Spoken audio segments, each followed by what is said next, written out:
Para estudiar la energía y momentum de las ondas electromagnéticas, vamos inicialmente a tener presente cuáles serían las unidades de los campos eléctricos y los campos magnéticos. Para el campo eléctrico, las unidades de medida son Newton sobre Coulombio, siendo Coulombio una unidad de carga eléctrica, mientras que los campos magnéticos se miden en teslas.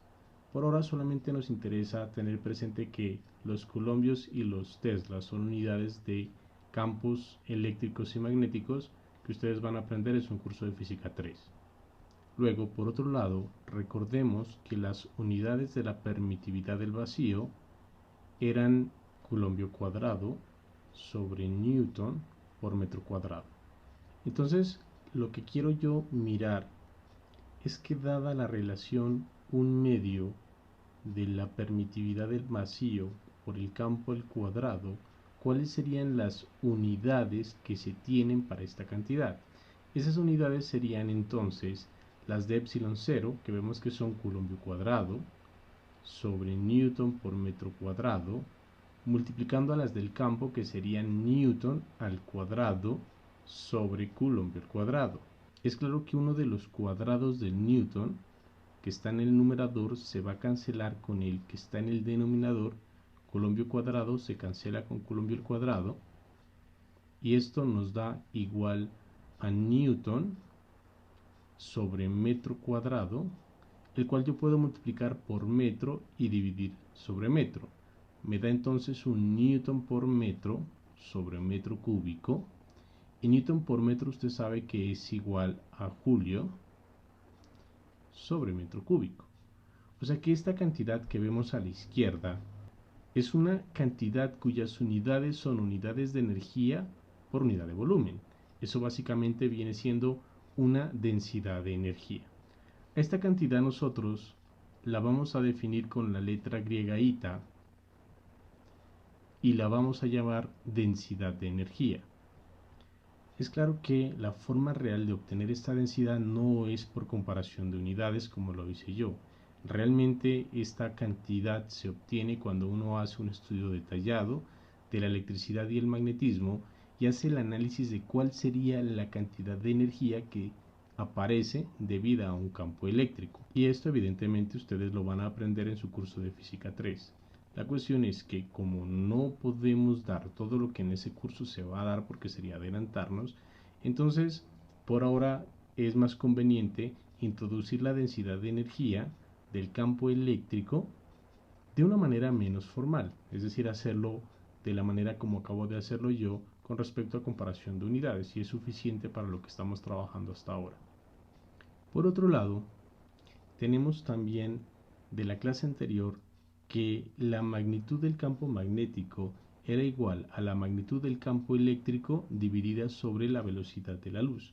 Mire que si yo tengo presente además que la velocidad de la luz es igual a 1 sobre la raíz cuadrada de la permeabilidad del vacío por la permitividad del vacío, entonces si yo reemplazo en la ecuación que acabamos de obtener para la densidad de energía, esta expresión para el campo magnético tendríamos lo siguiente: 1/2 de epsilon 0 por el campo al cuadrado, que sería el campo magnético al cuadrado multiplicado por la velocidad de la luz al cuadrado, lo que, reemplazando la velocidad de la luz, nos lleva al siguiente resultado, en el cual claramente podemos cancelar la permitividad del vacío y entonces tener para el campo magnético una expresión para la densidad de energía dada por la relación 1/2 de el campo magnético al cuadrado sobre mi sub 0. Entonces, para discernir de los dos campos, a la densidad de energía que se asociaba al campo eléctrico la vamos a decir densidad de energía para el campo eléctrico. Esta sería la densidad de energía para el campo magnético. Cuando ya nosotros tenemos una onda electromagnética, es claro que la densidad de energía va a corresponder a la suma de la densidad de energía del campo eléctrico más la densidad de energía del campo magnético. Si hacemos la suma, Miremos haciendo los reemplazos respectivos, obtendríamos que la densidad de energía viene siendo igual. En los dos casos tenemos de factor común un medio. Por un lado tenemos la del campo magnético, que viene siendo B cuadrado sobre mi sub 0, y tenemos la del campo eléctrico, que es epsilon 0 por E cuadrado. Hagamos un poco de álgebra sobre esta expresión. Por un lado tenemos un medio de epsilon 0 por E cuadrado más el campo al cuadrado sobre mi sub 0, pero recuerde que B es E sobre C y está elevado al cuadrado. Luego tenemos entonces que esto es igual a un medio de epsilon 0 por E cuadrado más E cuadrado sobre C cuadrado por mi sub 0, que viene siendo igual a un medio de epsilon 0 por E cuadrado más E cuadrado sobre 1 sobre mi sub 0 por epsilon 0, que es C cuadrado, por mi sub 0. Claro está que los mi sub 0 se van a cancelar, y haciendo álgebra tenemos finalmente, de donde claramente podemos apreciar que estos dos términos son iguales, o sea que nos va a quedar dos veces epsilon 0 por E cuadrado, y ese factor de 2 sobre 2 se van a cancelar, y por lo tanto la densidad de energía electromagnética viene siendo igual simplemente a epsilon 0 por E cuadrado. Debe tener presente que, a pesar de que en esta expresión aparece solo el campo eléctrico, al no estar el factor 1 medio, estamos teniendo presente la contribución de la energía magnética. Por eso esto corresponde a la densidad de energía electromagnética. Siguiendo un procedimiento análogo para estudiar las unidades de productos de diferentes cantidades, analicemos las unidades del producto entre una densidad de energía multiplicada por una velocidad. Como la primera son energía por unidad de volumen, tendríamos entonces julios por metro cúbico, mientras que el segundo son metros por segundo, lo que viene siendo igual, después de cancelar los metros, a julio por segundo sobre metro cuadrado. Y yo creo que para usted es claro que julios por segundo son unidades de potencia, lo que estaría dado en watts sobre metro cuadrado. Cuando usted tiene una cantidad determinada entre cuánta energía por unidad de tiempo por unidad de área, que es lo que tenemos aquí, esto nosotros lo llamamos una intensidad, que en este caso sería la intensidad de la onda electromagnética.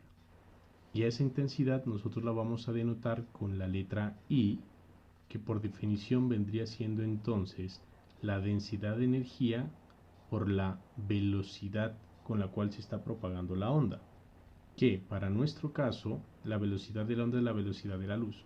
Entonces, si hacemos el cálculo reemplazando en la ecuación de la intensidad la densidad de energía, que viene siendo epsilon 0 por E cuadrado, y multiplicando esto por la velocidad de la luz, por lo tanto podemos decir que la densidad de energía de una onda electromagnética es igual a la permitividad del vacío multiplicando a la velocidad de la luz multiplicando a la magnitud del campo eléctrico al cuadrado.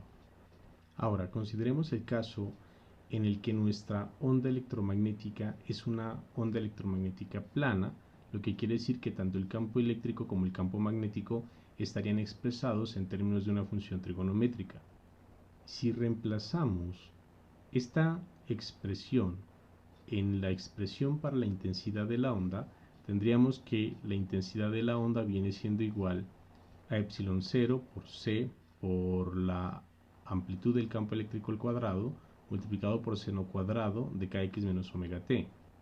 El promedio de la intensidad del campo electromagnético, para el que nosotros debemos tener presente que estas tres primeras cantidades son cantidades constantes. La permitividad del vacío es una constante universal, la velocidad de la luz también lo es, La amplitud del campo es constante porque pues depende de la energía con la que el campo venía, que en el caso del vacío que estamos analizando pues va a ser constante, no estamos mirando efectos de absorción, lo que va a implicar entonces que lo único que debemos promediar es la función seno al cuadrado.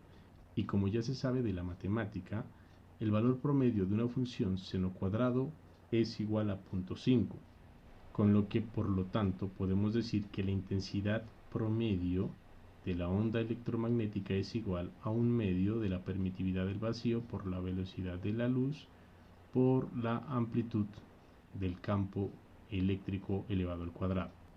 Ahora, por otro lado, vamos a preguntarnos qué pasa con el producto cruz entre el campo eléctrico y el campo magnético. Para ello, miremos primero que todo una gráfica de las direcciones espaciales de estos vectores y hacia dónde estaría apuntando ese producto. Es claro que si el campo eléctrico está en dirección del eje Y, el campo magnético en la dirección del eje Z, el producto cruz entonces estaría en la dirección de la propagación, lo que es igual a decir que ese producto cruz lleva la misma dirección de la velocidad de la onda. Por otro lado, miremos qué sería la magnitud de este producto cruz. Es claro que esto sería igual a la magnitud del primer vector, la magnitud del segundo vector, el seno del ángulo que los dos vectores forman, pero ese ángulo es 90 grados, o sea que simplemente daría 1 ese seno, siendo esto igual a E por B simplemente. Luego tengo que esto es E, y recuerde que el campo magnético viene siendo igual al campo eléctrico sobre la velocidad de la luz. Finalmente esto es igual a E al cuadrado sobre C. Esto quiere decir que si yo de esta expresión despejo el campo al cuadrado, me quedaría que C multiplicado por la magnitud de ese producto cruz es igual a la magnitud del campo eléctrico al cuadrado. Luego voy a hacer ahora lo siguiente: a ambos lados de esta expresión voy a multiplicar por los mismos términos. Entonces voy a multiplicar por epsilon 0 y por C, tanto a la izquierda como a la derecha. Si hago eso me quedaría un epsilon 0 por C cuadrado por la magnitud del producto cruz entre el campo eléctrico con el campo magnético, y del otro lado me quedaría epsilon 0 por C por E al cuadrado. Pero tenga presente que este término, epsilon 0 C por E cuadrado, lo acabamos de obtener hace un momento, epsilon 0 por C por E cuadrado. Eso no es más que la intensidad de la onda electromagnética. O sea que todo esto viene siendo igual al mismo tiempo a I. Lo que quiere decir que la magnitud de este vector multiplicado por estas cantidades nos da la intensidad de la onda electromagnética. Eso nos permite entonces pensar que si yo defino un vector, pero basado en todo ese término, va a ser un vector que va a tener la dirección de la propagación de la onda electromagnética, y al mismo tiempo su magnitud nos da la intensidad de la onda. O sea que es un vector cuya magnitud nos dice cuánta energía por unidad de área por unidad de tiempo tiene la onda electromagnética. Ese vector se define como el vector de Poynting, se denota con la letra S, y queda entonces expresado como el producto cruz entre el campo eléctrico con el campo magnético multiplicado por la permitividad del vacío y por la velocidad de la luz al cuadrado. Y es claro entonces que en nuestra gráfica esta sería la dirección del vector de Poynting, que es, por decirlo de alguna manera, un vector de energía. Nos determina la dirección de propagación de la onda y la dirección en la que la energía se está propagando. Y es tal que, de acuerdo a lo que acabamos de obtener, la magnitud de este vector de Poynting nos da la intensidad de la onda. Ahora vamos a hacer el siguiente análisis respecto al vector de Poynting y respecto a la intensidad. Recordemos que las unidades de la intensidad de la onda son watts por metro cuadrado, lo que también es lo mismo que decir que tenemos unidades de energía por unidad de tiempo por unidad de área. que lo puedo reescribir de esta manera. Y recuerden que esto viene siendo la magnitud de este vector. Luego, esto nos lleva a pensar nuevamente en términos de ese análisis de unidades que venimos trabajando para esta clase, de que si yo al vector S lo operase en producto punto por un vector de área e integrase sobre una cierta superficie, entonces observe que esto es como multiplicar esta cantidad por un área.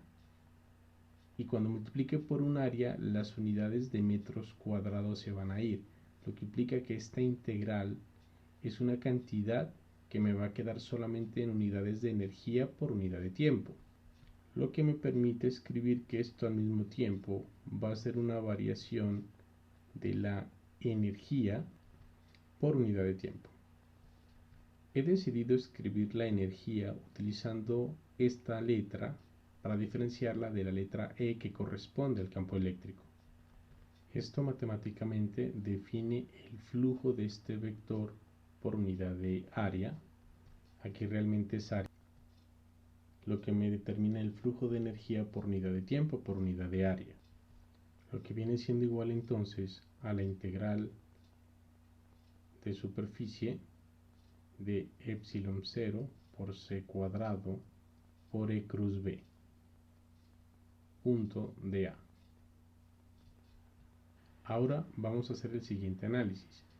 Voy a considerar que aparece el producto de epsilon 0 por e cruz b y mirar qué sería su magnitud.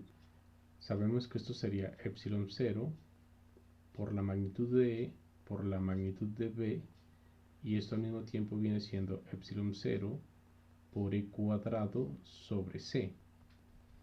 Pero de la teoría de la relatividad se conoce lo siguiente, que el momentum de la onda electromagnética viene siendo igual a la energía de esa onda sobre la velocidad de la luz. Entonces yo puedo definir un momentum por unidad de volumen, o sea, una densidad de momentum, denotándola con la P también, cambiémoslo un poco, y esto sería igual entonces a la densidad de energía, que nosotros ya sabemos que es eta, sobre la velocidad de la luz, que al mismo tiempo viene siendo igual a epsilon 0 por e al cuadrado, que es el cálculo que ya hicimos para la densidad de energía sobre la velocidad de la luz. Y mire que este resultado es este mismo resultado que tenemos acá. Por lo tanto, vectorialmente yo puedo afirmar que la densidad de momentum viene siendo igual a epsilon 0 por e cruz b. Análogamente, si nosotros recordamos la definición de un momentum angular, un momentum angular se define como el producto cruz entre un radio vector por el vector momentum. Entonces yo también puedo definir un vector momentum angular por unidad de volumen, o simplemente un vector densidad de momentum angular, y decir que este vector viene siendo igual a r cruz p, que es lo que usted ya conoce desde la mecánica. Y luego, combinando las ecuaciones, tendríamos para este vector que es igual a... Ahora, por otro lado, como acabamos de mirar que las ondas poseen un momentum, entonces esto va a dar lugar a una cierta presión cuando se reflejan o se absorben en la superficie de un cuerpo. Considere, por ejemplo, esta configuración. Tenemos una superficie absorbente sobre la que va a incidir de forma normal un rayo de luz. Voy a imaginar ahora una superficie imaginaria que sea simétrica respecto a este rayo. Es claro que dada la simetría, la superficie más simétrica es un cilindro, y asuma que la sección transversal de ese cilindro tiene un área A y que el cilindro tiene una longitud L. Recordando que el vector P que definimos anteriormente es un vector que es una densidad de momentum, que es lo mismo decir que es un momentum por unidad de volumen, entonces el momentum total sería multiplicar a la densidad de momentum por el volumen, que vendría siendo entonces igual a la magnitud del momentum por el área por la longitud, para hallar el momentum total en su magnitud. Ahora, tenga presente que esto es un rayo de luz que viaja a la velocidad de la luz.